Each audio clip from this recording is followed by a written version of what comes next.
Hello guys, it is Tyler from Jocko Productions here, and today we will be continuing with part 2 of this review. If you have not seen part 1, I highly advise that you see it, unless you just want to jump in to the middle of phase 3 of the MCU and hear my review, which is totally understandable. I am also that lazy. In that video, we'll go over the rules for this review and my ranking system. I do not intend to recap that because that video got a little long last time, and I'd like to have as much time as possible for this one because it has 3 very big films and a few controversial opinions that I'd like to explain. So without further ado, let's get into it. As you could tell, the first movie that we will be reviewing in this video is Captain America: Civil War. Captain America: Civil War is the first MCU film in Phase 3. And it was the second that I saw in theaters. I don't think I need to say what has been said already, even though that is exactly what I'm about to do when I tell you that the introduction of new characters in this film is smooth, phenomenal, and paves the way for their later greatness in the MCU. Those characters are, of course, Black Panther and Tom Holland's Spider-Man. But I have a very short amount of time to review this film and to sum it up why the characters of Black Panther and Tom Holland's Spider-Man are so great. I will first acknowledge the fact that the Russo brothers did a phenomenal job at bringing all these characters together. It makes perfect sense why they were able to do that so easily and so smoothly, so seamlessly and so well in Avengers: Infinity War and Endgame. I will be continuing this short review with the few points that make this film great. Number 1. This film has excellent character arcs and development, all in a 2-hour time frame. This film has excellent pacing and handles the time it spends with their characters as equally and efficiently as it can. This movie takes from other movies in the franchise. They bring up characters without having to push others down, and only ever pushing others down when it furthers the development of both of them. This film has great character development for each of its characters and sets many others on different arcs. The second best thing about it is that its stakes are sky high, making the film do something most other MCU films up to this point weren't able to do. That being tearing down established plot points to make room for big things. My third reason being that some scenes in this film are just perfect tension, anticipation, great stakes, character development and arcs colliding, characters' visions, the connections you have to them, everything so developed so well. Scenes in this film just feel epic and just perfect. That's because they're character-driven. This film is character-driven, which is its biggest strength. My fourth point for liking this film so much and proving why it is great is its fresh and fitting adaptation of the Civil War storyline. The Civil War storyline is one of my favorites in comics, and this film adapts it to the MCU fantastically to great effect. It really challenges each of the characters, and all the little things added in and taking out just benefit the film even more, make each of the characters feel more fleshed out, and make each of their arcs more meaningful. My next and final point to sum up why this film is great is something pretty obvious. Well, 2 things put into one.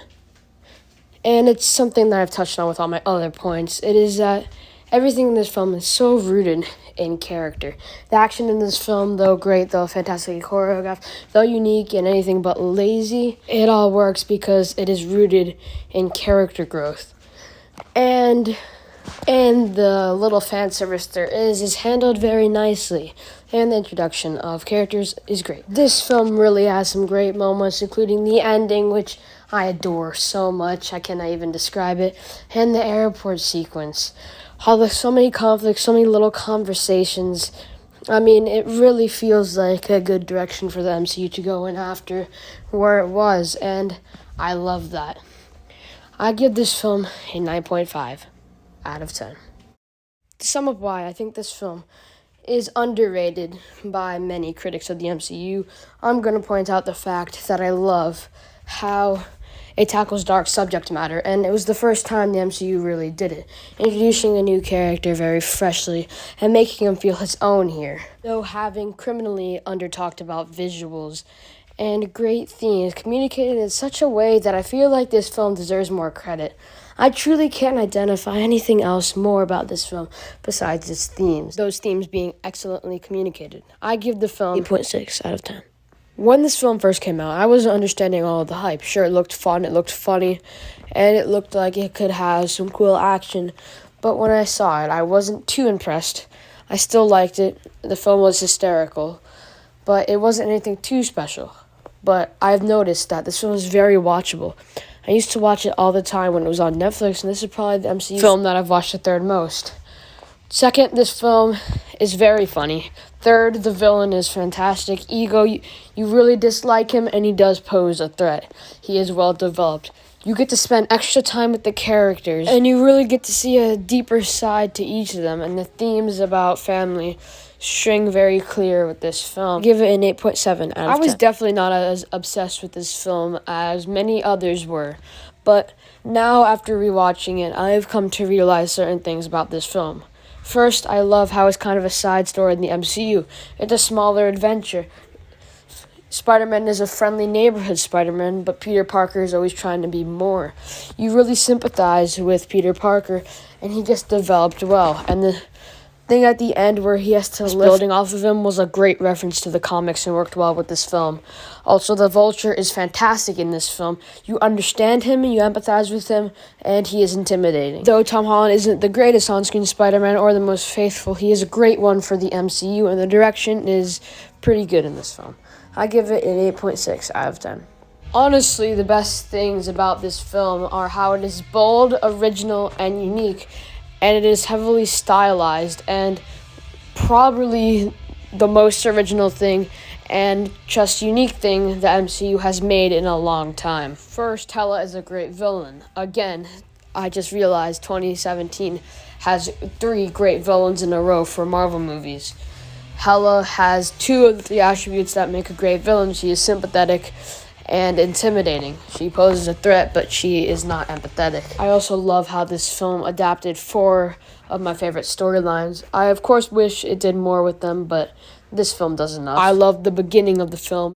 The mythos it continues to establish, and Thor's characterization and development is phenomenal in this film. Overall, this film is fun, does everything right, and is honestly great. Which is why I give this film an 8.9 out of 10. I know what you're about to think, but this film is definitely overrated. I've come out to liking this film a lot more than I did. At first I thought it was overrated, but still impressive.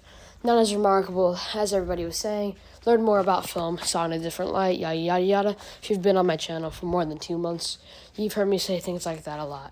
Though this film is filmed like an actual film and has actual filmmaking behind it, I don't think the themes or character development or plot points strike as hard and consistently as many people would hope, but this film is still great, and I enjoy watching it. There's just some gaping holes that people decide to ignore. I give this film an 8.5 out of 10. Okay. I didn't like this film. Well, I liked it, but I didn't think it was as good as I think it is now when I first watched it, even though that's when I should have thought of it best. This film is just so great. Point number 1, Thanos is great. This is a really obvious one and something I don't like talking about. I wasn't as obsessed with Thanos because he was everything I expected and hoped him to be. And the ending was great, even though I expected it to happen, but it was still amazing. He's an actual well-constructed villain. I mean, they make him empathetic, sympathetic, and intimidating. He's an actual threat to these heroes, and the stakes are raised sky high and then pushed through the roof by the end. Of course, the action is great in this film. How the film handles the cast is good. I wish we got to spend more time with Cap's side, but that's just me. And this film just juggles everything so well. Of course, the film's plot is well written, and there's a lot of setup and further development of characters. Like, it handles the time jump between movies very well, and develops like every character at least slightly more. And the themes of sacrifice are very, very well placed. This film does a lot right, and there are very few things wrong with it besides the fact that there is too much and too little. I give this film a 9.5 out of 10. Reflecting on this movie, there isn't too much I can say about it. There was never too much I could say about it. I mean, it's fun. I don't know if I enjoy it more than the first one, but I watched this and the first one thoroughly, and I enjoy them thoroughly. But the films aren't the greatest. The Ant-Man films are trying to be the Ant-Man films. Smaller things, ant-sized adventures, and I like that. These films do what these particular films do best, and I think many people overlook that. Though the first one is over and underrated, and this one is mostly underrated, I still think everybody should give it a... Nothing wrong with these films, just nothing special. I give this film a 7.4. I really don't want to talk about this next one. I really don't want to talk about Captain Marvel right now. When I first watched it, I didn't mind. I thought it was okay. I quite enjoyed it, and I still enjoy it a lot. But that is suffice to say that this film is just so unremarkable. I know the MCU hasn't had the greatest track record with adapting storylines faithfully or in the most clever ways, but this is just... This is one of my favorite storylines that they didn't adapt to its full potential, and that was probably on purpose. The character development and themes are weak, and that kinda is hard to make them strong when the lead character sucks and is a Mary Sue that just gets everything she needs and is not really a strong, empowering character. I give this film a 7.0 out of 10. I have a lot of explaining to do with this one. Let's get this out of the way. I despise this film. And it's weird. I'm the perfect person for this film. I'm the person it's been made for. I'm the person this universe has been working over 10 years and created this film for me. And I didn't love it. I don't really despise this film. That was just to get you to keep listening. But I do have some controversial things to say about this film. I don't know how to truly fully describe it, except for what I'm literally about to do in the next 30 seconds. I guess to describe it in one word, this film disappointed me. Not that kind of disappointment where I was completely underwhelmed, the kind of disappointment that it worked. It was satisfying. I had a good time, but I wanted more, and it wasn't what I was expecting. It wasn't what I wanted, and it wasn't what I was hoping for. There's something I miss about the first two Avengers films directed by Joss Whedon. And I, of course, love Infinity War. But that film was Infinity War. It had a lot to do, and it couldn't spend the time to do everything Age of Ultron and the Avengers did. But those two movies felt so sincere, so full of heart. And the team really felt like a team. They felt like a family. And in this one, you don't really get to see that. Sure, this film has great moments, satisfying moments. Just funny, hilarious, hysterical, and heartfelt moments. But it's not enough. There are so many good things about this film that happened the right way. The effects, the CGI all look great. The plot was very well executed, but they're just trying to do too much at once, and they weren't able to do it all. This film tried, and it did the best that it could. Honestly, this film could have been worse, and it did great with what it had, but it also could have been way better. But yet, it is satisfying, and I can live with it. Also, a few more things. How they filled the time gap in this movie was great. Clint Barton was great in this movie. The costumes are dope. The fan service was done in the right ways, and the final battle was epic. I give this film a 9.0 out of 10. Alas, we come to the final movie, and that is Spider-Man Far From Home. This is kind of a resolution movie. The biggest problem with the MCU Spider-Man is prevalent in this movie and becomes this movie's biggest problem. How everything relies on Tony Stark. It works well enough with the character of Peter Parker.